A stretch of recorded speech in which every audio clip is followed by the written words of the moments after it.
Yeah. I bought a Rockman. And go figure, if you turn the compressor off, it doesn't sound all compressed and digitally. I've actually had a lot of fun gigging with this thing, and the auto clean circuit is genius. Anyway, since I have bought this, I have figured out how to recreate the original Holy Grail first album, Cream of the Crop Boston tone that everybody's wanted, that has been often replicated but never duplicated, I think the saying goes, until now. Here's what you have to set this to. Preamp gain all the way up. Compressor at 8 sounds good. Now you can kind of do whatever you want with a gate. It doesn't really help the 60 cycle hum in my wonderful college apartment. Gain boost on, auto clean on, edge mode, edge channel, that's where you get the auto clean. Treble trim all the way down, like so. Phase notcher, this must be on, and the slider all the way to the top.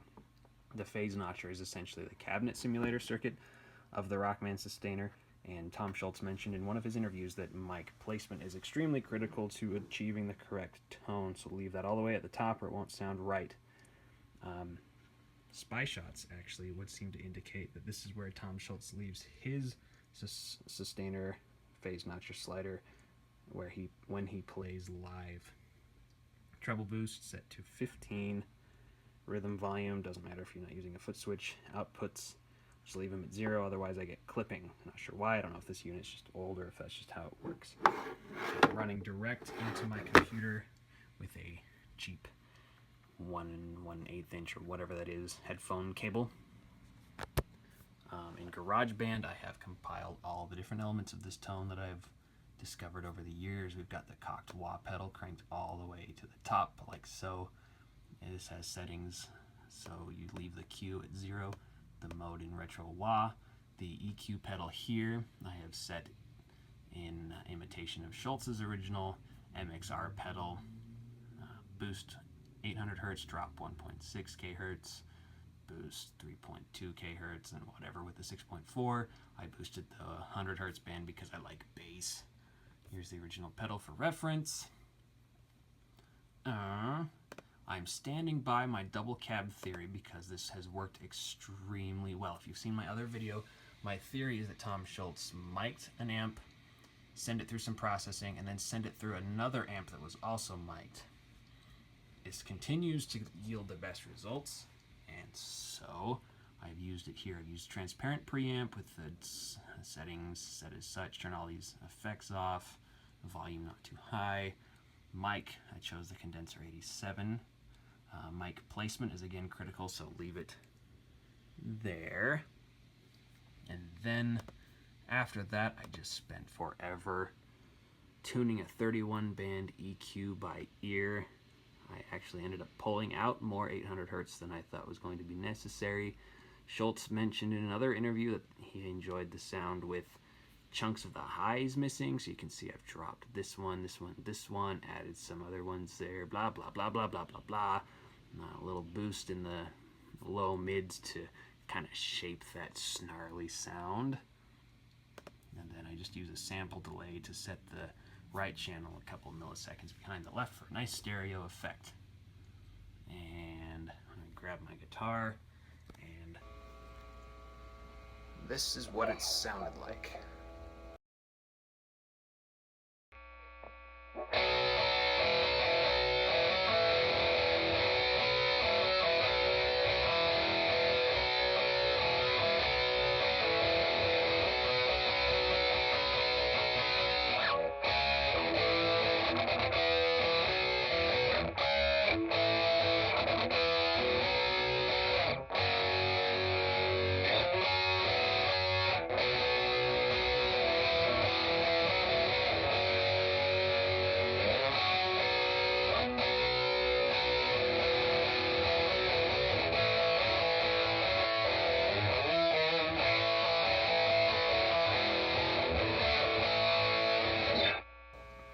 Figured why stop there, should see if I could figure out third stage while I'm at this.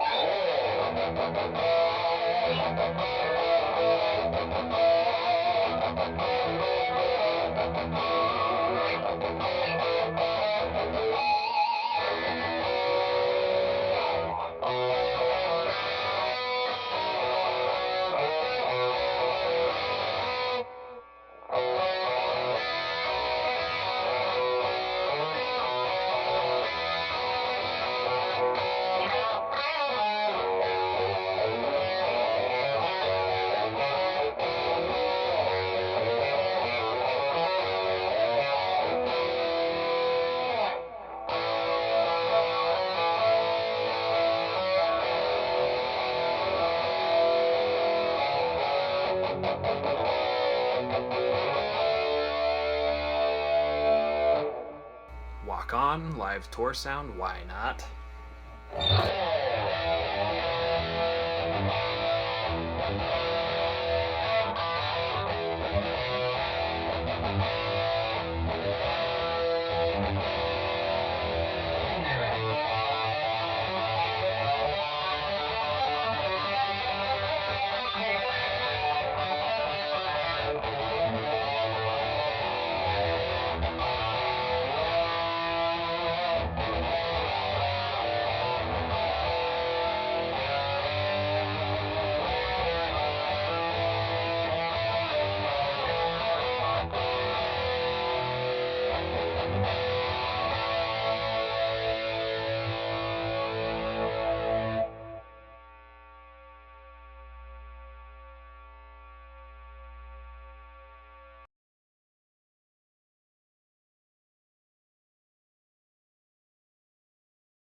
I'm looking at you, Shadow V.